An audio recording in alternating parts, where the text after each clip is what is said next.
صلى عليك الله نورا هاديا متعبدا في غاره لم يسأم. اقرأ وربك ملهم سبحانه قد علم الإنسان ما لم يعلم.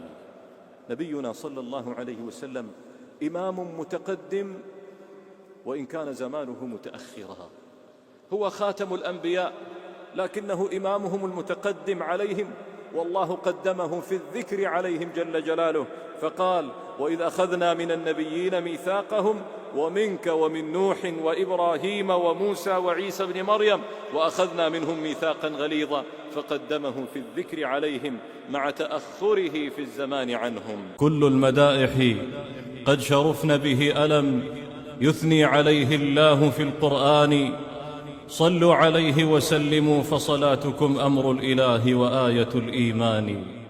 أضاءت بك الدنيا فعشت ممجدا وغبت عن الدنيا وما زلت سيدا، عليك سلام الله في كل خفقة فقد ماتت الأسماء إلا محمدا.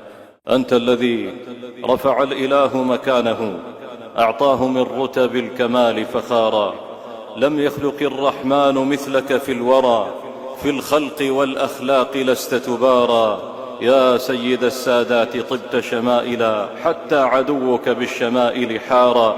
لك في المكارم رتبة تتجدد ولك الفضيلة كلها يا أحمد، وبك الإله أشاد في قرآنه وهدى بك الدنيا وكانت تجحد، فعليك صلى الله حتى تنجلي عنا الهموم وكربنا يتبدد. أحيا بك الله القلوب وصانها من كل شائبة وأعلى شانها، وأنار بالوحي المبين سبيلها فمضت تقيم على الهدى بنيانها.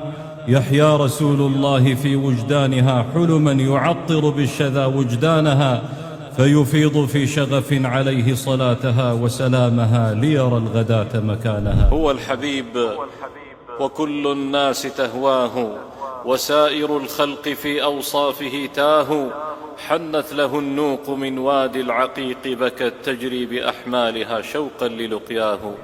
نعيمي في الصلاة على الرسول وفي عمل يعين على القبول، أنال به شفاعته وأحظى من المولى المهيمن بالقبول. صلت عليك بيوت الله والحرم وأحرف الشعر والأوزان والقلم، ما زال ذكرك فواح الشذا عبقا تسمو به الأرض والأيام والأمم.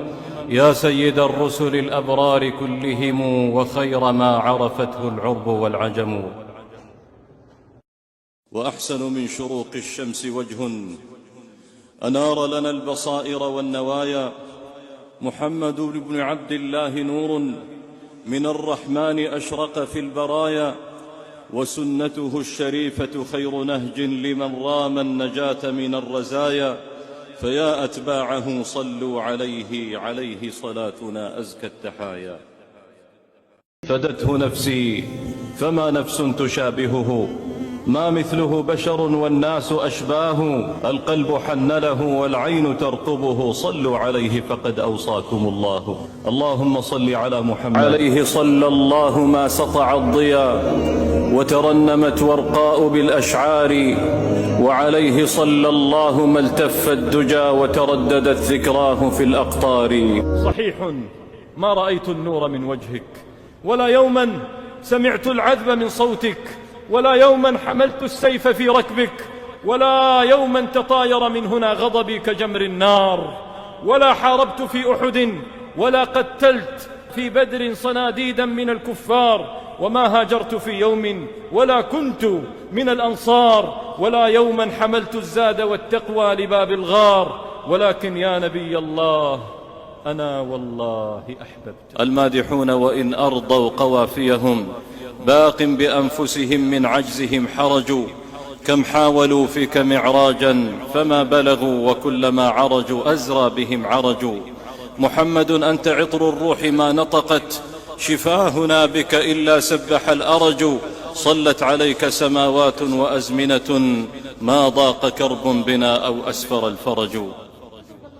والله ما في الخلق مثل محمد في الفضل والأخلاق والإيمان. الله فضله على كل الورى وحباه نورا فائق الإمكان، فهو النبي الهاشمي المصطفى من خيرة الأنساب من عدنان. لو حاول الشعراء وصف محمد وجاءوا بأسفار من الأوزان، ماذا يقول الواصفون لأحمد بعدما جاء في القرآن؟